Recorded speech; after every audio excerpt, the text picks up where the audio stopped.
Hello, everybody. Welcome to a daily dose of the Bible. We are reading through Genesis, the very beginning. It's a great foundation for God's relationship with humanity. He's been working through a particular family right now, Abraham, and then Isaac, and now Jacob. Jacob, and he has a brother Esau. Jacob seems to be the more favorite, and even though he's had his name changed to Israel, he still is called Jacob. Maybe Israel just his surname or whatever, his name given by God, but everybody knows him by Jacob, whatever. But he and his brother Esau have just made up. So we are in chapter 34.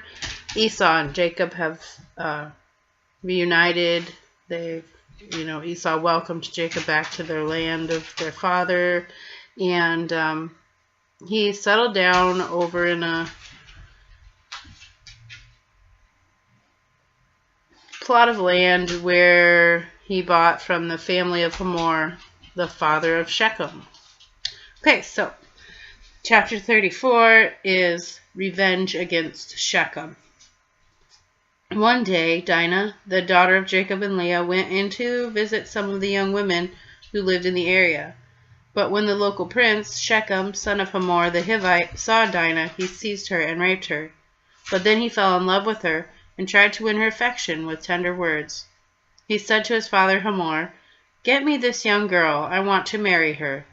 Soon Jacob had heard that Shechem had defiled his daughter Dinah, but since his sons were out in the fields herding livestock, he said nothing until they returned.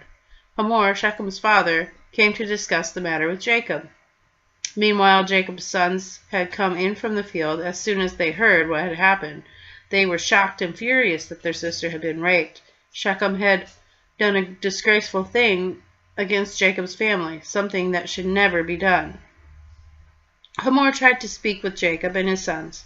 "My son Shechem is truly in love with your daughter," he said.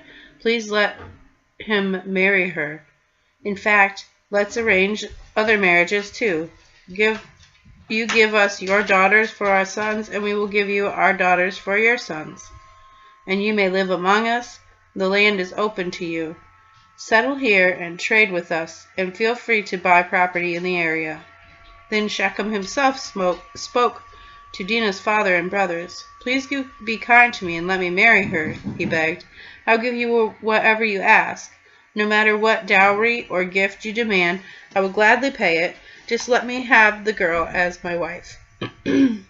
But since Shechem had defiled their sister Dinah, Jacob's sons responded deceitfully to Shechem and his father Hamor. They said, "We couldn't possibly allow this because you are not circumcised. It would be a disgrace for our sister to marry a man like you. But here is a solution. Every man among you will be circumcised like we are. Then we will give you our daughters, and we'll take your daughters for ourselves. We'll live among you and become your own people. But if you don't agree to be circumcised, we will take her and be on our way." Hamor and his son Shechem agreed to the proposal. Shechem wasted no time in acting on this request, for he wanted Jacob's daughter desperately. Shechem was a highly respected member of his family, and he went to his father Hamor to present this proposal to the leaders with his father Hamor to present this proposal to the leaders at the town gate. "These men are our friends," they said. "Let's invite them to live here among us and trade freely. Look, the land is large enough to hold them. We can take their daughters as our wives and let them marry ours. But they will consider staying here and becoming one people with us only if all of our men are circumcised, just as they are. But if we do this, all their livestock and possessions will eventually be ours. Come, let's agree to their terms and let them settle among us here."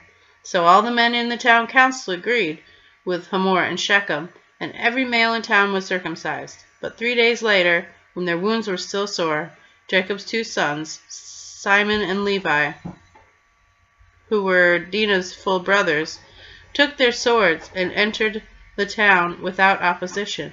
They slaughtered every male there, including Hamor and his son Shechem. They killed them with their swords, then took Dinah from Shechem's house and returned to their camp.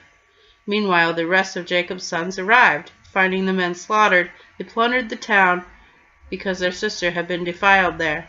They seized all the flocks and herds and donkeys, everything they could lay their hands on, both inside the town and outside of the fields. They looted all the wealth and plundered their houses. They chose all their little children and wives and led them away as captives. After Jacob said to Simeon and Levi, Afterward, Jacob said to Simeon and Levi, "You have ruined me. You've made me stink among all the people of this land. Among all the Canaanites and the Perizzites, we are so few that they will join forces and crush us. I will be ruined, and my entire house will be wiped out. Why should we let him treat our sister like a prostitute?" They retorted angrily. Wow, that is a crazy story.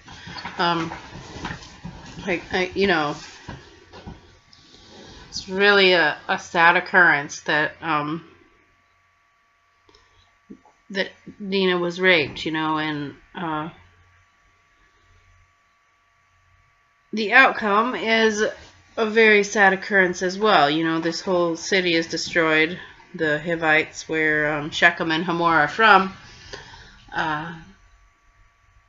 it's a devious plot to have them all get circumcised so they're all weak, and then they can just go in and slaughter them. And it's horrible that they steal all the women and children and, run off with the plunder. I guess that's more of how it would have been back in those days, where it might be more acceptable to kill your enemy and take all of their things.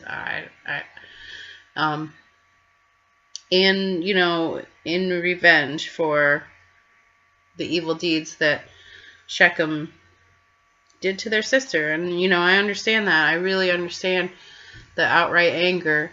And we all know that that's not how God would have us to deal with something like that. And I just hope that, I don't know what happens from here, but it seems like they weren't making a very godly decision at that time. I would understand maybe punishing the rapist by death. I don't think that you should have wiped out the entire city. And I understand that kind of anger, but that's not righteous anger.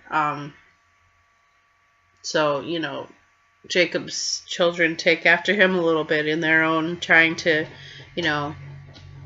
help God along with his plan. He might have wanted to have some vengeance on Shechem, maybe even Hamor, the father, but certainly not, the whole city doesn't deserve to be punished over the sins of the two.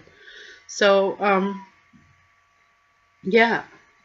That's crazy. I don't know what to make of that story exactly. It's a shame that, after his sons have killed all these people, what Jacob has to say is, "Oh, look what you've smeared my image. Look at what you've done to our family's name," and not, "How could you murder so many people over this one?" I think that Simeon and Levi needed some correction. Maybe all of the sons, because I don't think that that's how God would have done it. But yeah, they haven't been following a godly path thus far. So we'll have to see when this family really does get behind what God's going to have them to do. Jacob's going to be very instrumental, and also, all of his sons. So just pray that you'll take this story and understand that those kind of things happen. Even back then, that tragedies happen and people overreact sometimes, and do things that maybe don't seem right. But, you know, God can take these things that happen and make it into something that goes right along with his plan. You know, he'll shuffle it a little bit, and there we're right back to where everything, you know, God has a plan for everything. So just follow that plan, and you will be having the most abundant and happy life that God could plan for you.